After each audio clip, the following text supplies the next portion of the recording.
So after years of following a low-protein diet based on the advice of some of the top gerontologists in the world, such as Walter Longo, David Sinclair, and very high-ranking doctors in the vegan community like Dr. John McDougall, I embarked on a high-carbohydrate, low-fat, low-protein diet, which of course resulted in the deterioration of my health, which rapidly improved when I started ramping up the protein in my plant-based diet. Now, why am I saying this? Well, because unfortunately, because of gerontologists speaking directly to the public, there are many people like myself that were confused and believed that over-consuming protein was bad for one's health. And that's true. Over-consuming protein is bad for one's health. But personal trainer James understood clearly that he needed 1 gram of protein per pound of body weight. Now, with that ratio of protein per body weight, personal trainer James was healthy on an omnivorous diet, on a pescatarian diet, on a lacto-ovo-vegetarian diet, and on a vegan diet. I didn't become unhealthy until I embarked on this high-carbohydrate monstrosity, which was the starch solution. Now, luckily, I continued to supplement with micronutrients during that time to keep me from getting really sick, although I don't know if I could have gotten sicker, okay? But I want to point out that protein, all protein, now, of course, the description is going to favor plant protein. Plant protein offers a lot of health benefits in addition to those that are given by protein, regular protein, just protein in general. Plus, plant protein spares the problems that are caused with overconsumption of protein. Now, I want to remind people that I'm not a doctor, I'm not a nutritionist, I'm not a scientist, I'm not a nurse. Don't take advice from me, don't take advice from people on YouTube in regards to your health. If you have a health concern, see a licensed medical provider, okay? Don't take health advice from people on YouTube. This video is made for entertainment purposes only. Now that that's out of the way, let me get into the benefits of protein. Protein helps to stave off sarcopenia. Sarcopenia is age-related muscle wasting. You can get premature muscle wasting from protein deficiency. This is one of the reasons I think a lot of vegans look like heroin chic fashion models, is because they are protein deficient. They're not eating enough tofu, they're not eating enough beans and lentils, they're not eating enough high protein whole grains, and they're not combining the proteins properly, and they're certainly probably not supplementing enough with protein. They're not getting 1 gram of protein per pound of body weight to maintain a healthy musculature. And another thing is some of the other benefits of protein. It just generally seems the more protein you eat, the more protein in the diet, the healthier the individual. I'm going to leave a link in the description showing that. And don't think that because you're a vegan or a vegetarian that you can't get ample amounts of protein. Now, dairy protein and mammalian protein and poultry protein and these things, they do come with health risks, okay? If you want to avoid some of those health risks, consume fish. If you can't consume fish because you're allergic to fish, try consuming plant-based proteins. Go vegan would be my recommendation. But remember, I'm not a doctor, I'm not a nutritionist, I'm not a dietitian. Okay? Remember that. So, I'm not giving advice on this video, I'm just saying what I know to be true from my own experiences. Now, what the problem is, I think, is a lot of people have come to presume that scientists are all-knowing and that scientists are the arbiters of science, and they're not. They're not. eating a high-protein diet is essential, I found, to my health. And what I know as a personal trainer is a high-protein diet is essential to everyone's health. Even people that have kidney degeneration and things like that, that's when you should start consuming the plant proteins. Okay? And I'm going to do a whole video dedicated to beans.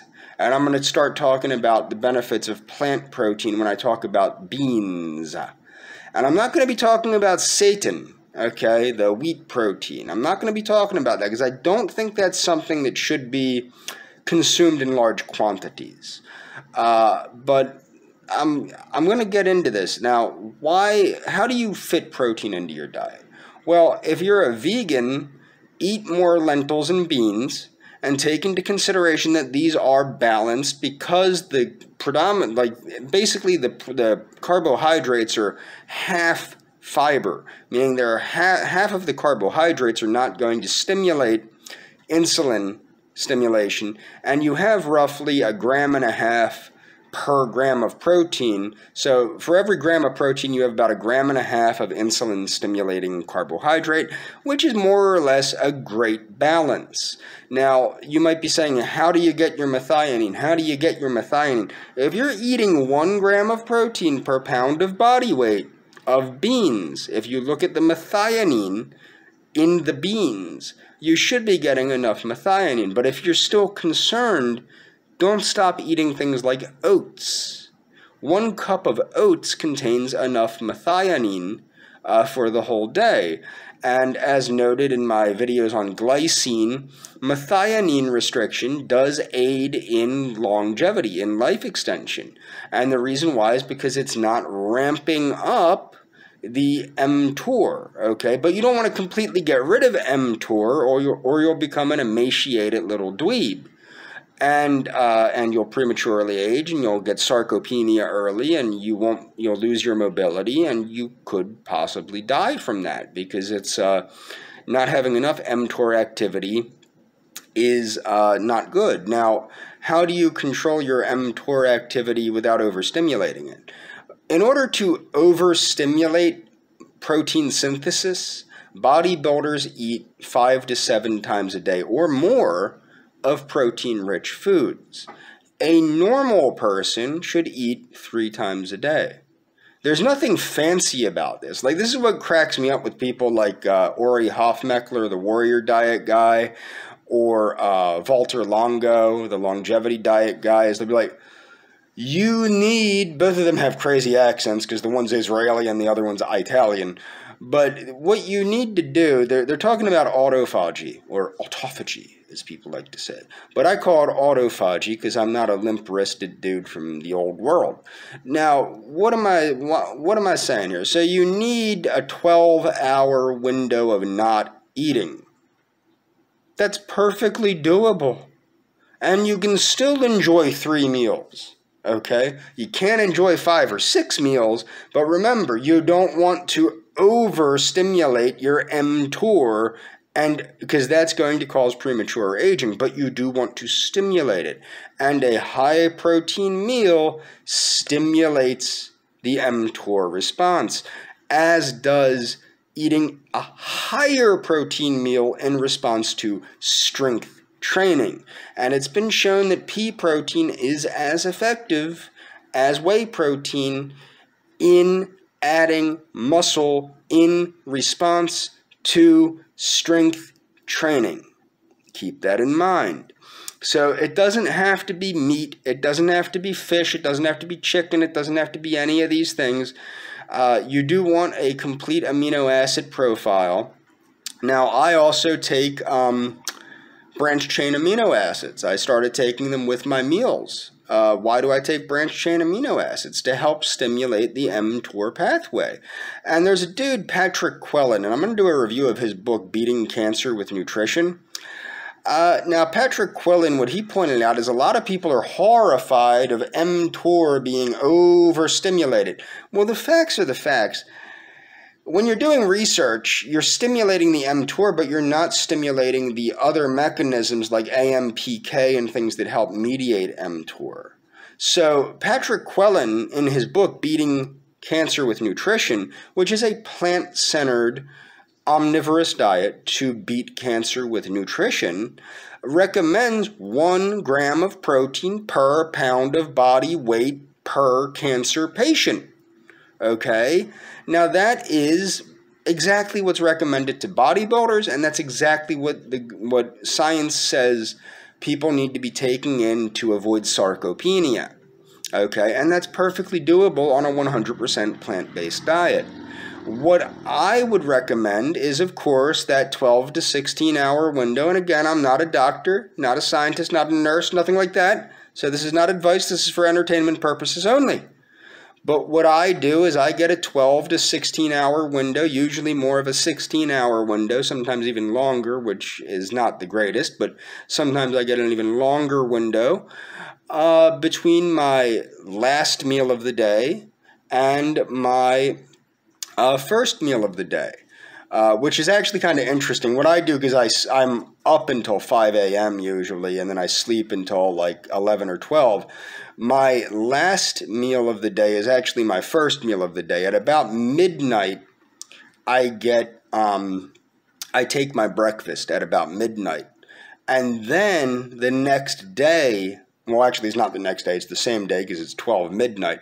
And then at around 3 or 4 p.m., sometimes even later, I'll have my first meal of the day. And it's a protein-rich meal, as was my breakfast.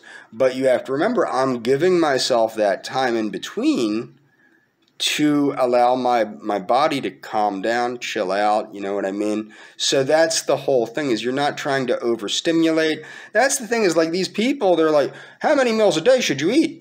Oh, I eat, like even the zone diet. The zone diet, which keeps your blood sugar balanced, Barry Sears, the creator of the zone diet, recommends 5 meals a day, 3 big meals and 2 mini meals that are snacks. That's crazy. You don't need that much frickin' food. Everybody's overeating. Like that is what's kind of crazy, is if you're going to eat 3 substantial meals a day, especially if they're balanced, like the zone's balanced, you don't need to be eating 5 times a day. When I was on the zone diet, I went on, that was the first diet I went on prior, when I was a pescatarian. I went on the zone diet. The balancing of macros is the zone diet. You have to force feed yourself on that diet because of how balanced your blood sugar is. You are, generally speaking, not very hungry. And that's what you, it's to me, it was crazy. I couldn't eat more than 2 or 3 meals a day, sometimes only 2 meals a day, because it was just too much food, because you're not hungry because your blood sugar's balanced. And so that's the thing that I found odd about the zone diet, is and that's the thing, is like Sears doesn't want your blood sugar dropping to the point you're hungry, but a little bit of hunger ain't gonna kill you. Frank Zane explained that when he was explaining how he main gained, as Greg Doucette would call it. He main gained year-round, because what he would do is he would work hungry. He would keep himself hungry, because when you're hungry, you're really burning fat. Now, I'm not recommending people get hungry, because it goes from hungry to dizzy to passing out real quick if you're not watching it. Now, I've done a couple keto diets. I've done a couple, like the warrior diet. I've experimented with a bunch of diets, so I know the side effects of low blood sugar and things like that from not eating. And I don't recommend it to people. But my point is that the protein is an appetite killer too. So the more protein in your diet, the less likely you are to gorge yourself on garbage food. And as I said in this video, I'm primarily talking about protein in general. Beef, chicken, not pork, not shellfish. I'm keeping with that, okay? But beef, chicken, poultry, fish, these things, you can, these are the, in conjunction with beans, lentils, soy products, things like that. I generally am working on promoting healthy veganism, but to be honest, I need to be honest, and yes, there's health risks from animal products, but it's not necessarily the protein. it is a bit of the protein profile because of the methionine, but it's also the new 5GC, the cholesterol, the high saturated fat, the toxins in the meat, the antibiotics in the meat, the hormones in the meat, the adrenaline in the meat from how it's slaughtered and all this stuff. This is where the problems are coming in when you're consuming meat protein. It's not necessarily that you're consuming protein. It's being caused by the consumption of all this other stuff that's coming along with the chunks of animal flesh, if you get what I'm saying. And I do highly recommend that people practice a 100% plant-based diet. Again, not a doctor, not a nurse, nothing like that, not a dietitian, not a nutritionist. But in my personal understanding, I practice a 100% plant-based diet. It's perfectly healthy to practice a 100% plant-based diet. And there are many health benefits to practicing a 100% plant-based diet. But what I found, regardless of what your diet is, whether it's omnivorous, pescatarian, lacto-ovo-vegetarian, lacto-vegetarian, I've done them all. Vegan, I've done them all. What I found is, regardless of what your foodstuffs are, you need to be consuming a high amount of protein. I know I did, and I know that my training as a personal trainer says you need to be consuming a high protein diet to function normally, especially if you're exercising. And who should be exercising? Everybody should be exercising. And endurance athletes and strength athletes, which is everybody that should be exercising, should be doing endurance training and strength training. You need to be consuming high amounts of protein, much higher than 60 grams a day. More like 1 gram per pound of body weight per day, every day. And that's, now of course, this is if you're not suffering from kidney disease or things like that. And even then, and again, I'm not a doctor, not a nutritionist, not a dietitian, but that's when the plant protein comes in. The plant protein should already be coming in, because in my view, you should already be 100% plant-based. And that's all for this video.